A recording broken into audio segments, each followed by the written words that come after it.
As I remember, Adam, it was upon this fashion bequeathed me by will, for 4,000 crowns, and as thou sayest, charge my blessing on my brother to breed me well. Here begins my sadness. My brother Jack keeps at school. For my part, he keeps me rustically at home, beats me with his hinds, and bars me in the place of a brother. This is it, Adam, that grieves me, and the spirit of my father, which I believe is within me, begins to mutiny against this servitude. I can no longer endure it, although I know no wise remedy how to avoid it. Yonder comes my master, your brother. Go apart, Adam, and thou shalt see he will shake me up. Now, sir, what make you here? Nothing. I am not taught to make anything. What mar you then, sir? Marry, sir, I am helping you to mar that which God made a poor unworthy brother of yours. Marry, sir, be better employed, and be not wild. What, boy? Come, elder brother, you are too young in this. Wilt thou lay hands on me, villain? I am no villain. I am the youngest son of Sir Roland de Boys, and he is thrice the villain that says such a father begot villains. Sweet masters, be patient, for at your father's remembrance be at a court. Let me go, I say. I will not till I please. You shall hear me. My father charged you in his will to give me good education, and you shall allow me such exercises as I may become a gentleman. If you do not, give me the poor lottery he left me by testament, and by that I will go by my fortune. And what wilt thou do? Beg when that is spent? You shall have some part of your will. I pray you, leave me. I will no further offend you than becomes me for my good. Get you with him, you old dog. Is old dog my reward? Most true. I have lost my teeth in your service. God be with my old master. He wouldn't have spoken such a word. Is it even so? I will physic your rankness, yet give no 1,000 crowns neither. Was not Charles, the Duke's wrestler, here to speak with me? Good morrow to your worship. Good Monsieur Charles, what's the new news at the new court? There's no news at the court, sir, but the old news. That is, the old Duke is banished by his younger brother, the new Duke, and 3 or 4 loving lords have put themselves into voluntary exile with him. Can you tell if Rosalind, the Duke's daughter, be banished with her father? Oh no, for the Duke's daughter, her cousin, so loved her that she would have followed her exile or have died to stay behind her. She is at the court. Where will the old Duke live? They say he is already in the forest of Arden, and have married many men with him, and there they live like the old Robin Hood of England. So, you wrestle tomorrow before the new Duke? Married do I, sir, and I came to acquaint you with the matter. I am given, sir, secretly to understand that your younger brother Orlando hath the disposition to come in disguise against me to try to fall. I'll tell thee, Charles. I had as lief thou didst break his neck as his finger. I am heartily glad I came hither to you. If you come tomorrow, I'll give him his pick. Farewell, good Charles. Now will I stir this gamester. I hope I shall see an end of him. For my soul, yet I know not why, hates nothing more than he. Yet he's gentle, never schooled, yet learned, full of noble device, of all sorts enchantingly beloved. But it shall not be so long. This wrestler shall clear all. Nothing remains, but that I kindle the boy thither, which now I'll go about. I pray you, Rosalind, sweet my cousin, be married. Dear Celia, unless you can teach me to forget a banished father, you must not learn me how to remember any extraordinary pleasure. Herein I see thou lovest me not with the full weight that I love thee. If my uncle, thy banished father, had banished thy uncle, the Duke my father, so thou hadst been still with me, I could have taught my love to take thy father from mine. Well, I will forget the condition of my estate to rejoice in yours. You know my father hath no child but I, nor none is likes to have, and truly when he dies, thou shalt be his heir. For what he hath taken away from thy father perforce, I will render thee again in affection. Therefore, my sweet Rose, my dear Rose, be married. From henceforth I will, cuz. What shall be our sport? Let us sit and mock the good housewife Fortune from her wheel, that her gifts may henceforth be bestowed equally. Well, I would we could do so, for her benefits are mighty misplaced, and the bountiful Blightman doth most mistake in her gifts to women. 'Tis true, for those she makes fair, she scarce makes honest, and those she makes honest, she makes very ill-favoredly. Nay now, thou goest from fortune's opposite to nature's. Fortune reigns in the gifts of the world, not in the lineaments of nature. No, when nature hath made a fair creature, may she not by fortune fall into the fire? Though nature hath given us wit to flout at fortune, hath fortune not sent in this fool to cut off the argument? Indeed, fortune's too hard for nature's. When fortune makes nature's natural, the cutter off of nature's wits. Peradventure, this is not fortune's work neither, but nature, who perceiveth our natural wits too dull to reason of such goddesses, and hath sent in this natural for a whetstone. For always the dullness of the fool is the whetstone of the wits. How now, wit, whither wander you? Mistress, you must come away to your father. Were you made the messenger? No, by mine honor, but I was bid to come for you. Where learned you that oath, fool? Of a certain knight that swore by his honor, that pancakes were not, and the mustard was good, and yet was not the knight forsworn. How prove you that in the great heap of your knowledge? Where learned you that oath, fool? Stand you both forth now. Stroke your chins and swear by your beards that I am a knave. By our beards, if we had them, thou art. By my knavery, if I had it, then I were. But if you swear by that that is not, you are not forsworn. No more was this knight swearing by his honor, for he never had any, or if he did, he had sworn it away before he ever saw those pancakes or that mustard. Who is that thou meanest? One that old Frederick, your father, loves. My father's love is enough to honor him. Enough. Speak no more of him. You'll be whipped for taxation one of these days.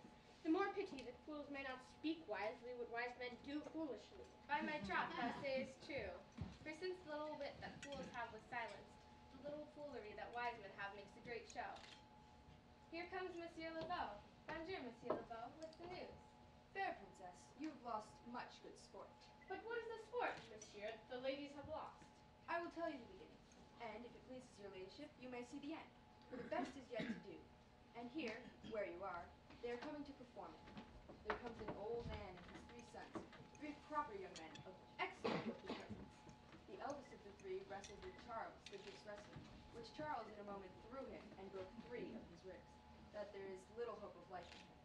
And so he served the second, and so the third. Yonder they lie, the poor old man, their father, making such pitiful dole over them, that all the beholders take part with his weeping. Alas! Thus men may grow wiser every day. It is the first time that ever I heard breaking of ribs was sport for ladies. Or I promise thee. But doth any else long to the broken music in his sides? Is there yet another dance upon rib breaking? Shall we see the wrestling, cousin? You must if you stay here, for here's the place appointed for the wrestling, and they are ready to perform it. Yonder sure they are coming. Let us now stay and see it. Come on, since the youth will not be entreated, his own pail on his forwardness. Is yonder the man? Even you, madam. Alas, he is young, yet he looks so sensible. How now, daughter and cousin? Are you crossed hither to see the wrestler? Aye, my liege, so pleased you the best lead. You will take little delight in it, I can tell you. There are such odds in a man in pity of the challenger. I would fain dissuade you, but you will not be entreated. Speak to him, lady. See if you can move him. Call him hither, good Monsieur Lebeau. Monsieur, the challenger, the princess has called for you. I would send them with all respect and duty. Young man, have you challenged Charles the wrestler? No, he is the general challenger. I come but in as others do, to test the strength of my equal. Young gentleman, your spirits are too bold for your years. We pray you, for your own sake, to embrace your own safety and give over this attempt. Do, young sir, for your reputation shall not be misprized.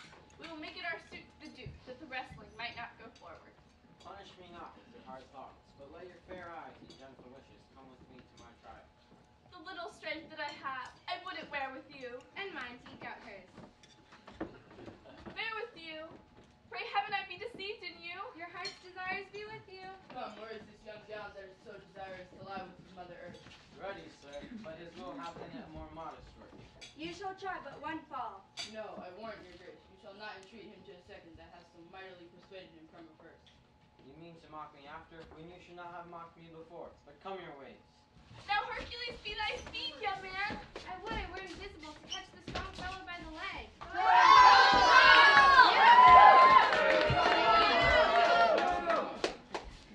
Oh, excellent, young man. Tried a thunderbolt in mine eye and kicked all who should down.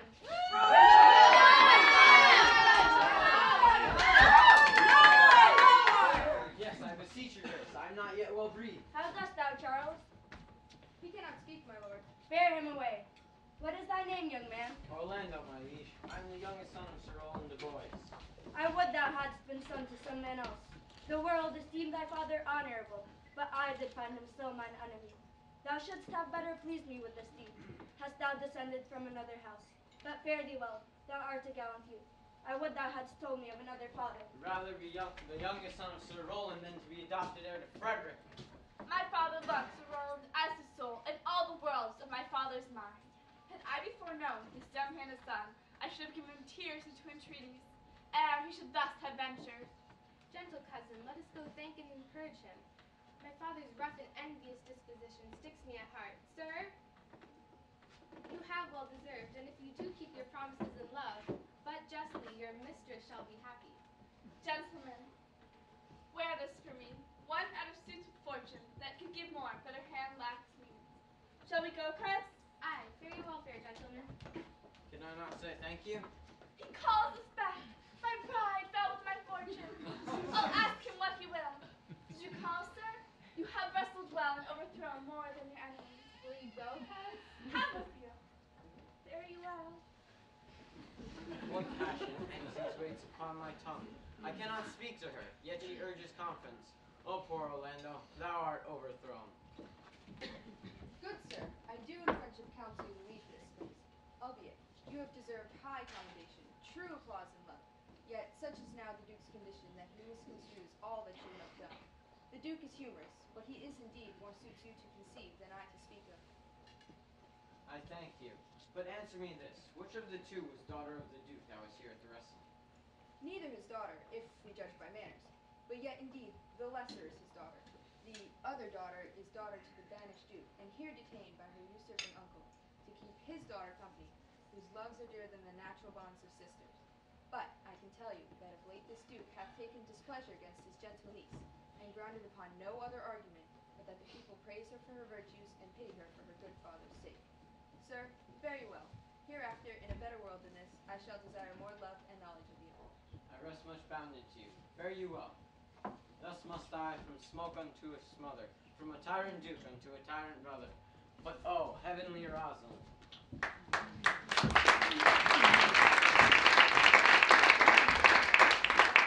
cousin, my Rosalind, you will have mercy, not a word. Not one to throw in the dog. No, thy words are too precious to be thrown away upon curs. Throw some of them at me. Come, lay me with reason. Then there were two cousins laid up, when one should be lamed with reason, and the other mad without any. But is all this for your father?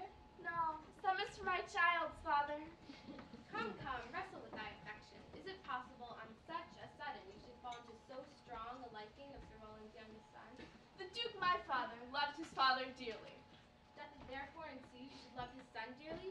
By this kind of chase I should hate him, for my father hated his father dearly. Yet I hate not Orlando. No, faith, hate him not, for my sake. Why should I not? Doth he not deserve well? Let me love him for that. Do you love him because I do? Look, here comes the Duke. With his eyes full of anger. Mistress, dispatch you with your safest case, and get you from our court. Me, uncle? You, cousin, within these done days, if thou beest found so near a public court as 20 miles, thou diest for it. I do beseech your grace. Let me the knowledge of my faults bear with me. Let it suffice thee that I trust thee not. Yet your mistrust cannot make me a traitor. You are thy father's daughter. There's enough. So was I when your highness banished him. So was I when your highness took his dukedom. Treason is not inherited, my lord. Dear sovereign, hear me speak. I did not then entreat to have her stay. It was your pleasure and your own remorse. I was too young that time to value her. But now I know her. If she be a traitor, why so am I. Then open not thy lips. Firm and irrevocable is thy doom, which I have passed upon her. She is banished. Pronounce that sentence then on me, my liege. I cannot live out of her company. You are a fool. You, niece, provide yourself. If you outstay the time upon mine honor, and in the greatness of my word, you die. Oh, poor Rosalind, whither wilt thou go? Wilt thou change fathers? I will give thee mine. I charge thee, be not more grieved than I am. But have I not more cause? Thou hast not, cousin. I prithee be cheerful. Knowest thou not the Duke hath banished me his daughter? No, he hath not. No, hath not. Rosalind lacks then the love which teacheth thee that thou and I are one. Shall we be sundered? Shall we part, sweet girl? No. Let my father seek another heir. Therefore deviseth me how we may fly. Say what thou canst. I'll go along with thee. What, whither shall we go? To seek my uncle in the forest of Arden. Will it not be dangerous for maids like us to travel forth so far? I'll put myself in poor and neat attire. The likes to you, and thus shall we pass along, and never stir assailants. But would it not be best, since I am more than common tall, that I do suit me all points like a man? What shall I call thee when thou art a man? I'll have no worse a name than the Jove's own page, and therefore look you call me Ganymede. What shall you be called? Something that hath a reference to my state. No longer Celia, but Aliena.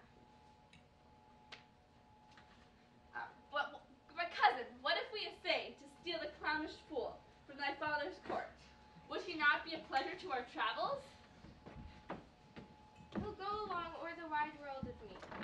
Leave me alone to woo him. Let's away and get our jewels and our wealth together. Devise the fittest time and safest way to hide us from pursuit that will be made after my flight. Now go we in content.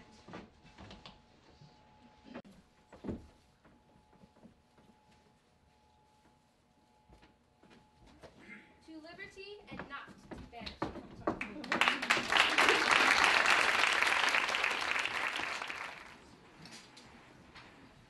Now, my comrades and brothers in exile, hath not old custom made this life more sweet than that of painted pomp? Are not these woods more free from peril than the envious court? I would not change it. Happy is your grace that can translate the stubbornness of fortune to so quiet and so sweet a style. Come, shall we go kill venison?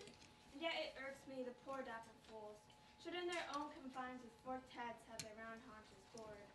Indeed, my lord, the melancholy Jaques grieves at that. Today we did steal behind him as he lay along, under an oak whose antique root peeps out upon the brook that brawls along its wood, to the which place a poor sequestered stag, that from the hunter's aim had ta'en a hurt in piteous chase. And thus the hairy fool, much marked of the melancholy Jaques, stood on the extremest verge of the swift brook, augmenting it with tears. But what said Jaques? Did he not moralize the spectacle? Oh yes, into 1,000 similes. Thus most invectively he pierceth through the body of the country, city, court, yea, and of this our lives, swearing that we are mere usurpers, tyrants, and what's worse, we fright the animals and kill them up in their assigned and native dwelling place. And did you leave him in this contemplation? We did, my lord, weeping and commenting upon the sobbing deer. Show me the place. I love to cope him in these sullen fits, for then he's full of matter. I'll bring you to him straight. Can it be possible that no man saw them? It cannot be. Some villains of my court are of consent and sufferance in this. I cannot hear of any that did see her. The ladies, the attendants of her chamber, saw her bed in the morning early, and found the bed untreasured of their mistress. And the royal clown whom so often Grace was wont to laugh is also missing. Hesperia, the princess's gentlewoman, confesses that she secretly overheard your daughter and her cousin lecture to men the parts and graces of the wrestler that did but lately foil the sinewy Charles. And she believes, wherever they have gone, that youth is surely in their company. Send to his brother. Fetch that gallant hither. If he be absent, bring his brother to me. I'll make him find him. Do this suddenly, and let not search an inquisition quail to bring again these foolish runaways.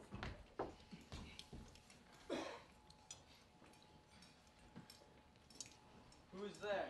What? Young master? Know you not, master. Some kinds of men that graces serve but as enemies? No more than yours. Your virtues, young master, are sanctified and holy traitors against you. But what a world this is for what is comely and venomous that bears it. Why, what's the matter? Oh, unhappy you. Come not within these doors, within this roof, the enemy of all your grace's lives. Your brother. No, brother. This night means to bird the lodging where you used to lie, and you within it. If he fail at that, he will have other means to cut you off. Overheard him in his practices. This is no place. This house is but a butchery. Abhor it, fear it, do not enter it. Why, whither, Adam? Wouldst thou have me go? No matter whither, so you not come here. Wouldst thou have me go? What wouldst thou have me do? Go and beg for my food? But do not so. I have the 500 crowns, the 50 higher I saved on your father. All this I give to you. Make me your servants. Though I look old and strong and lusty, I'll do the service of a younger man in all your business and necessities. Oh, good old man, how well in thee appears the constant service of the antique world. But poor old man, thou prunest the rotten tree that cannot so much as blossom yield. But come thy ways, we'll go along together and have thy youthful wages spent. We'll light upon some settled low content. Master, go on, and I will follow thee. Bless, yes, with truth and loyalty. Yet, it cannot recommence me better to die well and not my master's debtor. Oh, Jupiter, how weary are my spirits! I care not for my spirits if my legs were not weary. I could find in my heart to disgrace my man's apparel and cry like a woman. I pray you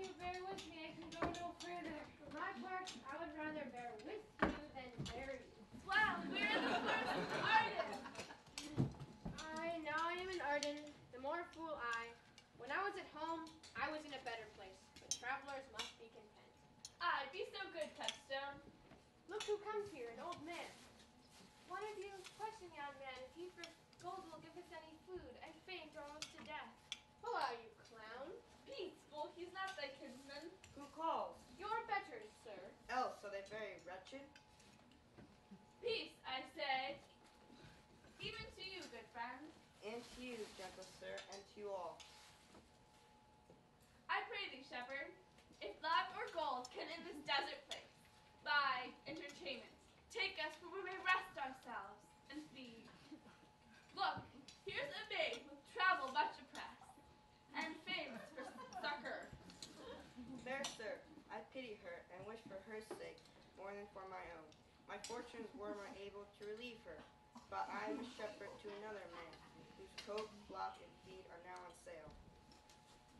I pray thee, if it stand with honesty, buy them the cottage, pasture, and the flock, and buy it for us. Assuredly, the thing can be sold. Go with me if you like the pound report, the soil, the profit, and this kind of life, and I will your very faithful feeder be, and buy it with your gold right suddenly.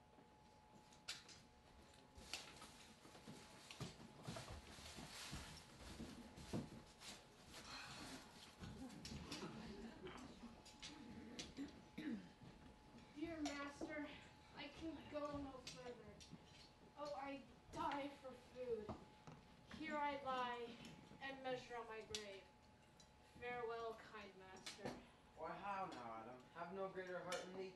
If there live anything savage in this uncouth forest, I will either be food for it or bring it food to thee. Thou shalt not die for lack of dinner. If there live anything in this desert, cheerly, good Adam. I think he be transformed into a beast, for I can nowhere find him like a man. My lord, he's even now gone hence. Here is he married, hearing of a song. If he, compact to jars, grow musical, we shall have shortly discorded his fears. Go, seek him, tell him I would speak with him. He saves my labor by his own approach. Why, how now, monsieur? What a life is this that your poor friends must woo your company? What, you look merrily. A fool, I met a fool in the forest. A motley fool, a miserable world. As I do live by food, I met a fool, who laid him down and basked him in the sun, and railed on Lady Fortune in good terms, in good set terms, and yet a motley fool. Good morrow, fool, quoth I. No, sir, quoth he, call me not fool till heaven hath sent me fortune. What fool is this? O worthy fool, one that hath been a courtier. Or that I were a fool, I'm ambitious for a motley coat. Thou shalt have one. It is my only suit, provided that you meet your better judgments, of all opinion that grows rank in them, that I am wise. I must have liberty to blow on whom I please, for so fools have. Invest me in my motley, give me leave to speak my mind, and I will, through and through, cleanse the foul body of the infected world, if they will patiently receive my medicine. Fie on thee, I can tell what thou wouldst do. What, for a counter, would I do but good? But who comes here? Forbear, need no more, Why, I have eaten none yet. and nor shall not till necessity be served. Art thou this bolden man by thy distress, or else a rude despiser of good manners, that in civility thou seemst so empty? You touched my vein at first, but the thorny point of fair distress hath taken me from the smooth show of civility. You should forbear, I say. He who touches this fruit shall die, until I and my affairs are answered. And you will not be answered with reason. I must die. What would you have? Your gentleness shall force, more than your force, move us to gentleness. I almost die for dinner. Let me have it. Sit down and feed, and welcome to our table.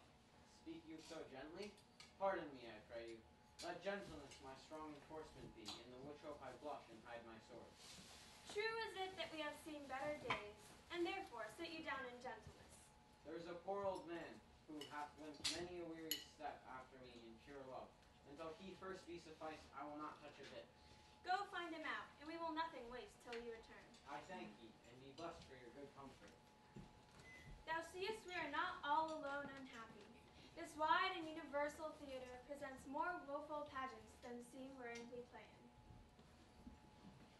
All the world's a stage, and all the men and women merely players. They have their exits and their entrances, and one man in his time plays many parts, his acts being 7 ages. At first, the infant, mewling and puking in the nurse's arms, and then the whining schoolboy, with his satchel and shining morning face, creeping like snail unwillingly to school. Then the lover, sighing like furnace, with a woeful ballad made to his mistress's eyebrow. Then the soldier, full of strange oaths and bearded like the pard, jealous in honor, sudden and quick in quarrel, seeking the bubble reputation, even in the cannon's mouth. And then the justice, in fair round belly with good cape and mind, with eyes severe and beard of formal cut, full of wise saws and modern instances, and so he plays his part. The 6th age shifts into the lean and slippered pantaloon, with spectacle on nose and pouch on side, his youthful hose well saved a world too wide for his shrunk shank, and his big, manly voice, turning again toward childish treble, pipes and whistles in a sound. Last scene of all that ends this strange eventful history is second childishness and mere oblivion. Sans teeth, sans eyes, sans taste, sans everything. Welcome. Set down your venerable burthen and let him feed. I thank you most for him. So had you need, I can scarcely speak to thank you myself. Welcome. Fall to. I will not trouble you as yet to question you about your fortunes. Give us some music, and good cousin, sing.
If that you were the good Sir Roland's son, be truly welcome hither. I'm the Duke that loved so well your father. Good old man, thou art right welcome as thy master is. Support him by the arm, give me your hand, and let me all your fortunes understand.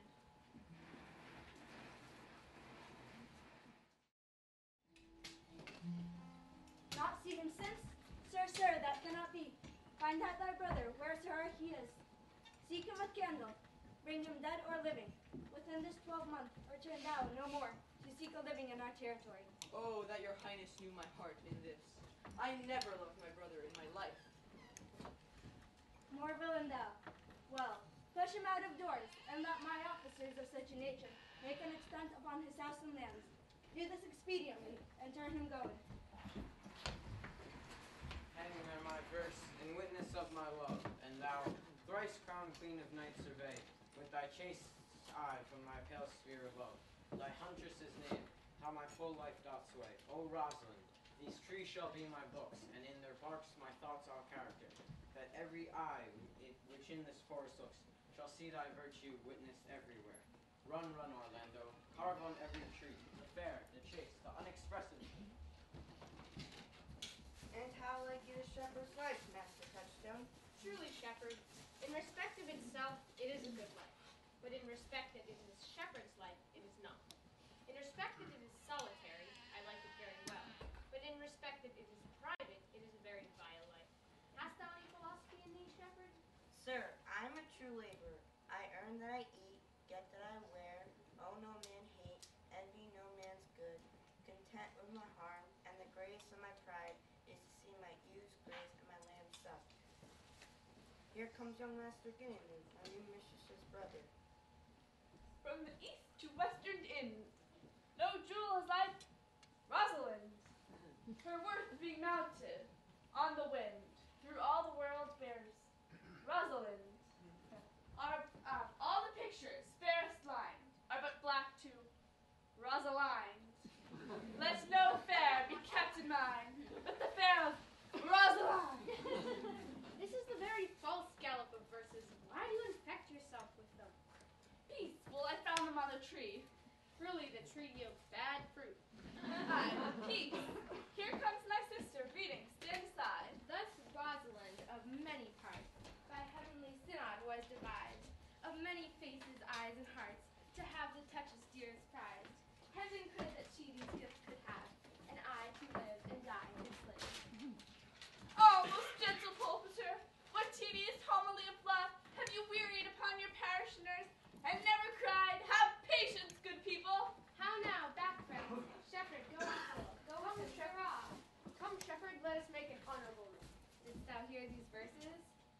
I heard them all, and more too, for some of the verses had in them more feet than the verses would bear. That's no matter, the feet might bear the verses. Aye, but the feet were lame, and therefore stood lamely in the verse. Trow you who hath done this? Is it a man? And a chain he once wore about his neck, change you color? I prithee who? 'Tis young Orlando who tripped up the wrestler's heels in your heart, both in an instant. Nay, now, the devil take mocking. I faith, cuz, 'tis he. Orlando? Orlando! Oh, alas, the day! What should I do with my doublet and hose? Where sawest he? Did he know I'm in the forest? What maketh him here? What say you when thou sawest him? When shalt thou see him again? Answer me in one word! You must borrow me gargantuan's mouth first. 'Tis a word too great for any mouth of this age's size. But doth he know I'm in the forest in a man's apparel? Soft, comes he not here? 'Tis he, slink by and note him. I thank you for your company, but, good faith, I had as lief have been myself alone. So had I, but for fashion's sake, I thank you too for your society.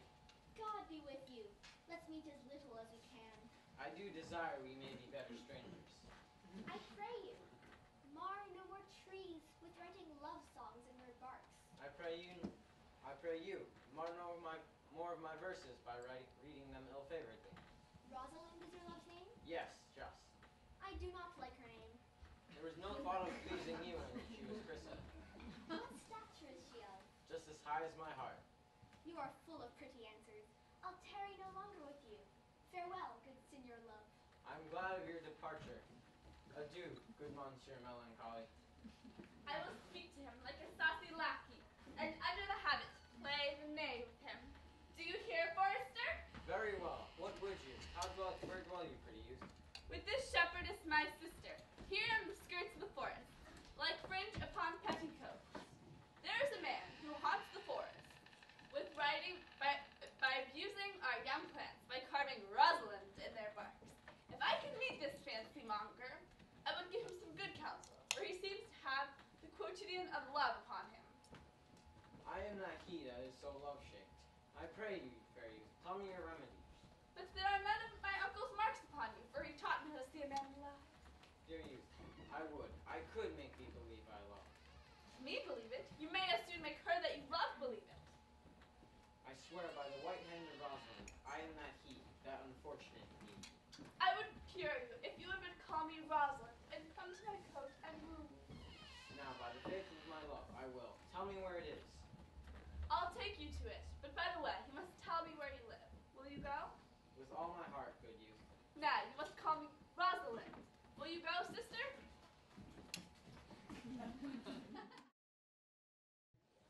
Never talk to me. I will weep. Do, I prithee, but have the grace to consider that tears do not become a man. But have I not cause to weep? As good a cause as one would desire, therefore weep. But why did he say when he comes, but comes not? Nay, there's no truth in him. Not true in love? Yes, when he's in, but I think he's not in. But you heard him swear downright he was in. Oh, that's a brave man.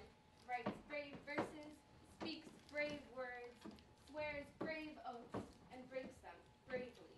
But all's brave where youth mounts and folly dies. Look, who comes here? I prithee, pretty youth, let me be better acquainted with thee. They say you are a melancholy fellow. I am so.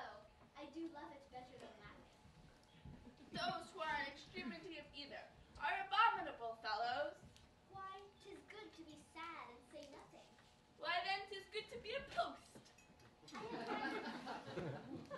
have neither the scholar's melancholy, nor the musician's, nor the soldier's, nor the lover's. But 'tis a melancholy of mine own, compounded of many simples, extracted from many objects, and indeed the sundry's contemplation of my travels, in which my often rumination wraps me in a most humorous sadness. A traveler, by my faith, you have great reason to be sad. I fear you have sold your own lands to see other lands. To have much, to have seen much, but to have nothing, is to have rich eyes but poor hands. Yes, I have gained my experience. And your experience makes you sad. I would rather have a fool to make me merry than experience to make me sad, and to travel for it too. Good day and happiness, my fair, my dear Rosalind. Nay then, God by you, and you talk in blank verse. Farewell, monsieur traveler.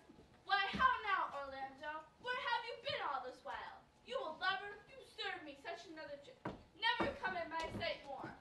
I come but within an hour of my promise. Break an hour's promise in love? Pardon me, dear Rosalind. Come, woo me, for now I'm in holiday humor, and like enough to consent. What would you say to me if I were your very, very Rosalind? I would kiss before I spoke. Nay, thou must speak first, and then may take occasion to kiss. How if the kiss be denied? Then she puts you into entreaty, and there begins a whole new matter. Then I would not have my right, Rosalind of the spine, for I protest. Her frown might kill me. By this hand will not kill a fly. Now, come, tell me what you will, and I will grant it. Then love me. Yes, faith, will I, Fridays and Saturdays and all. And wilt thou have me? I can 20 such. What thou sayest? Are you not good? I hope so. Why then can one not have too much of a good thing? Come, sister, be the priest and marry us. Give me your hand, Orlando. What do you say, sister? I cannot say the word. You must begin. Will you Go to. Will you, Orlando, have to wife this Rosalind? I will. Aye, but when? Why now, as fast as she can marry us. Then you must say, I take thee, Rosalind, for wife. I take thee, Rosalind, for wife.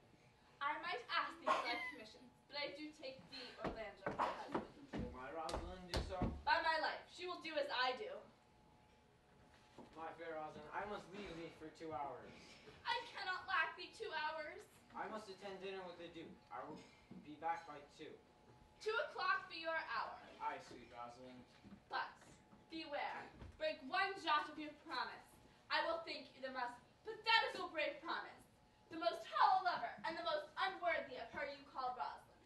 So, therefore, beware my censure, and keep your promise. With no less religion than if thou wert indeed my Rosalind. So adieu. Adieu. You have simply misused our sex in your love praise. You must have your doublet and your hose plucked over your head and show the world what the bird has done to her own nest. Oh, cuz, pretty little cuz, didst thou know how fathom deep I ever love? My affections cannot be sounded. They have an unknown bottom, like the Bay of Portugal. Or rather bottomless, for as fast as you pour affection in, it runs out. I tell thee, Aliena, I cannot be out of the sight of Orlando. I will find a shadow inside. And I'll sleep? Which is he that killed the deer? Sir, it was I. Let's present him to the Duke, like a Roman conqueror. And it would do well to set the deer's horns upon his head, for a branch of victory. Have you no song, Forester, for this purpose? Yes, sir. Sing it. 'Tis no matter how it be in tune, so to make noise enough.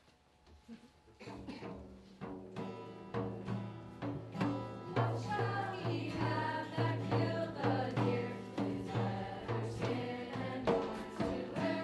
Take you no scorn to wear a it was a dresser that was born. My father's mother wore it, and my father wore it. The horn, the lusty horn, is not a thing to let loose for. What shall he have that killed the deer? His leather skin and horns to wear.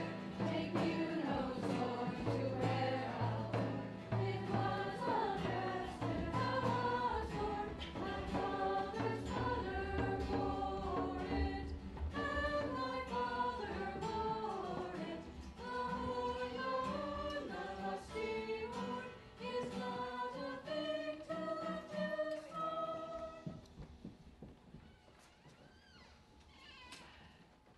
How say you now? Is it not past 2 o'clock? And here much Orlando. I have warned you with pure love and troubled brain have tamed his blown arrows and gone forth to sleep.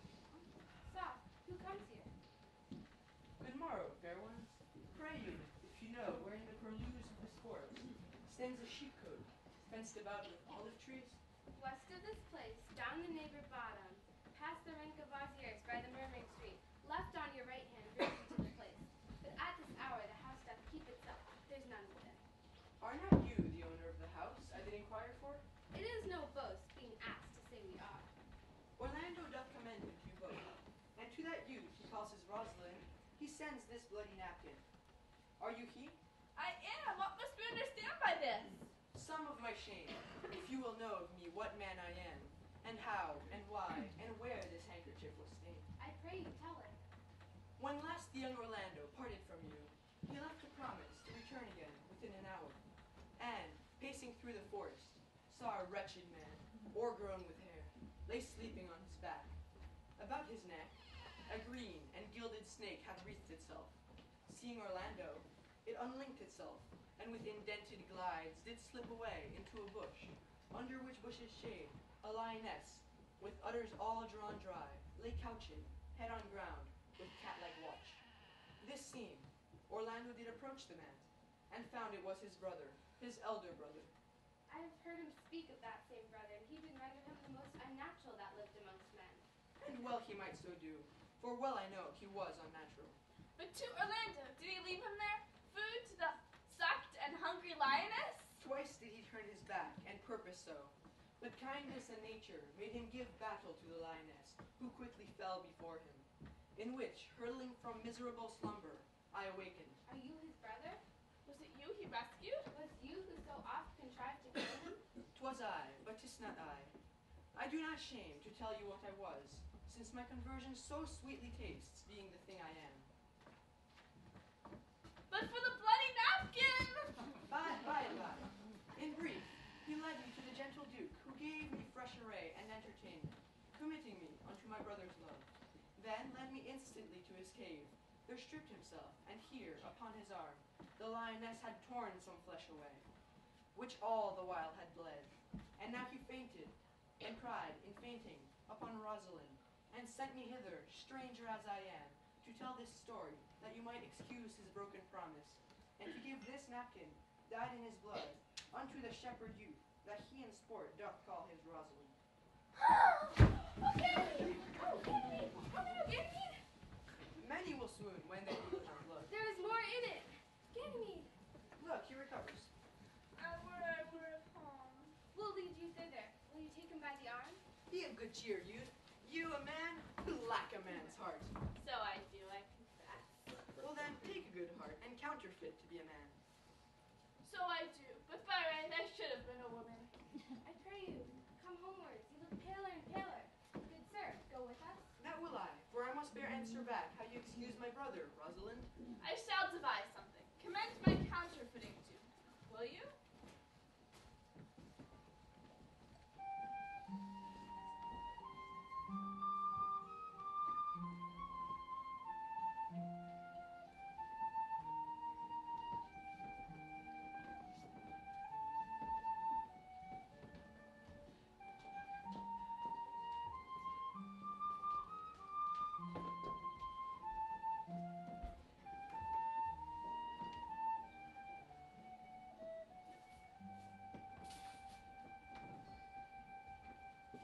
Is it possible that on so little acquaintance you should like her, and but seeing you should love her, and love woo, and wooing she should grant, and you should preserve to enjoy her? I love Aliena. Consent with us, that we may enjoy each other. It shall be to your good. For my father's house, and all the revenue that was old Sir Roland's, will I estate upon you, and here live and die, a shepherd. You have my consent. The wedding shall be tomorrow. Thither I will bid the Duke and all his contented company to the wedding. Go prepare Aliena. For look you, here comes my Rosalind. God save you, brother. And you, fair sister. Oh, how it grieves me to see you wear that heart and handkerchief. It is my honor. Oh, I thought thy heart had been wounded by the claws of a lion. Wounded it is by the eyes of a lady. Did your brother tell you how I counterfeited when he showed me your handkerchief? Aye, and greater wonders than that. I know where you are, for your brother and my sister no sooner looked, but they loved. No sooner loved, but they sighed. No sooner sighed, but they asked each other the reason. No sooner they knew the reason, but they sought the remedy. And in these degrees they have made a pair of stairs to marriage, which they will climb. The wedding will be tomorrow. I will bid the Duke to the nuptial. But oh, what a bitter thing it is to look into happiness through another man's eyes. Tomorrow I cannot serve your turn for Rosalind? I can no longer live by thinking. Well, then I will weary you no longer with idle talking. If you love Rosalind so near the heart as your gesture cries out, you shall be married to her tomorrow. Speakest thou in sober meaning? Aye, by my life I do. So put you in your best array, and bid your friends to come. For tomorrow you will be married, and to Rosalind, if you will. Dost thou believe, Orlando, that the boy can do all that he hath promised? Sometimes I do believe, and sometimes I do not. Patience while our compact is urged. You say if I bring Rosalind here, you will bestow her upon Orlando? That would I, had I kingdoms to give with her. And you say you will have her? That would I, were I king of all kingdoms. I have promised to make all this matter even. You keep your word, O Duke, to give your daughter, and you yours, Orlando, to take his daughter. From hence I go to make all this matter even. I do remember in this shepherd boy some lively touches of my daughter's favor. The first time I saw him, methought he was a brother to your daughter. Here comes a very strange beast, which in all tongues is called a fool. Salutations and greetings to you all. Good, my lord, bid him welcome. This is the motley-minded gentleman that I have so often met in the forest. He hath been a courtier, he swears. And if any man doubt that, let him put me to my purgation. I have trod a measure. I have flattered a lady. And how is that ta'en up? I press in here, sir, amongst these country copulatives, to swear and to forswear, according as marriage binds and blood breaks. Rich honesty dwells like a miser, sir, in a poorhouse, as your pearl in your foul oyster. By my faith, he is very swift and sententious. Is not this a rare fellow, my lord? He's as good as anything, and yet a fool. He uses his folly like a stalking horse, and under the presentation of that he shoots his wit. Then is there mirth in heaven, when earthly things may even atone together? The Duke, receive thy daughter.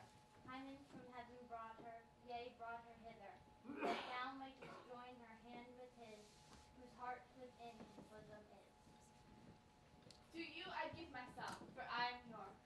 To you I give myself, for I am yours. If there be truth in sight, you are my daughter. If there be truth in sight, you are my Rosalind. I'll have no father if you be not he, and I'll have no husband if you be not he.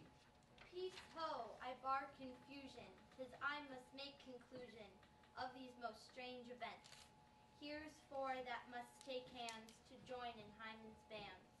If truth holds true contents, you and you no cross shall part. You and you are heart in heart. Whiles a wedlock hymn we sing, feed yourselves with questioning, that reason wonder may diminish, how thus we met and these things finish. Wedding is great Juno's crown, O blessed bond of born and bed. 'Tis time and peoples every town, high wedlock and be honor and honor, high honor and renown to Hymen, God of every town. O dear niece, welcome thou art to me. Even daughter, welcome in no less degree. Let me have audience for a word or two. I am the second son of the old Sir Roland that bring these tidings to this fair assembly. Duke Frederick, hearing how that every day men of great worth resorted to this forest, addressed a mighty power which were on foot, in his own conduct purposely to take his brother here and put him to the sword. To the skirts of this wild wood he came, where meeting with an old religious man, after some question with him, was converted both from his enterprise and from the world. His crown bequeathing to his banished brother, and all their lands restored to them, again, for with him exiled. This to be true, I do engage my life. Welcome, young man. Thou offerest fairly to thy brother's wedding. To one his lands withheld, and to the other a land itself at large, a potent dukedom. First, in this forest, let us do those ends that were well begun and well begot. And after, every of this happy number that have endured true days and nights with us, shall share the good of our returned fortune, according to the measures of their states. Meantime, forget this new fallen dignity, and fall into our rustic revelry. Play music, and you, brides and bridegrooms all, to measure heaped in joy, to measures fall. Sir, by your patience, if I heard you rightly, the Duke hath put on a religious life, and has thrown into neglect the pompous court. He hath. To him will I, out of these convertites, there's much matter to be heard and learned. You to your former honor I bequeath, your patience and your virtue well deserves it. You to love that your true faith doth merit. You to your land and love, and great allies. And you to your motley. So to your pleasures, I am for other than for dancing measures. Stay, Jaques, stay. You see no pastime I. What you would have, I stay to know at your abandoned cave. Proceed, proceed. We will begin these rites, as we do trust they'll end in true delights. Was a lover and his master day, the howl of the hay, no, and the hay, no. Ever every court visit past in springtime, in springtime, the only birds do sing, hey-ding-a-ding-a-ding, hey-ding-a-ding-a-ding, hey-ding-a-ding-a-ding, sweet lovers of the spring. His carol may begin that house of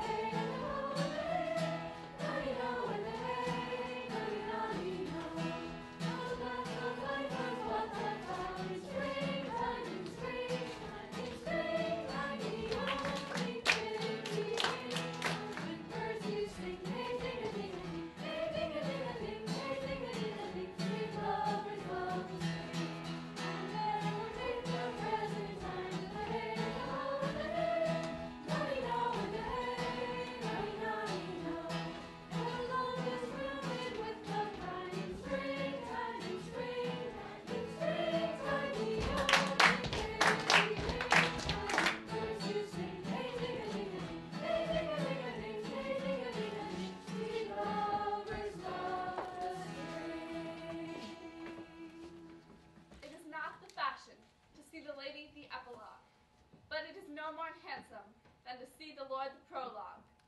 I am not furnished like a beggar, therefore to beg will not become me. My way is to conjure you. I charge you, O women, for the love you bear to men, to like as much of this play may please you. And I charge you, O men, for the love you bear to women, that between you and the man, the woman, play may please. If I were a woman, I would kiss as many of you as had beards that pleased me, complexions that liked me, and breasts that I defied not. And I'm sure that as many as have good faces, good beards, and sweet breaths will, for my kind offer, when I make curtsy,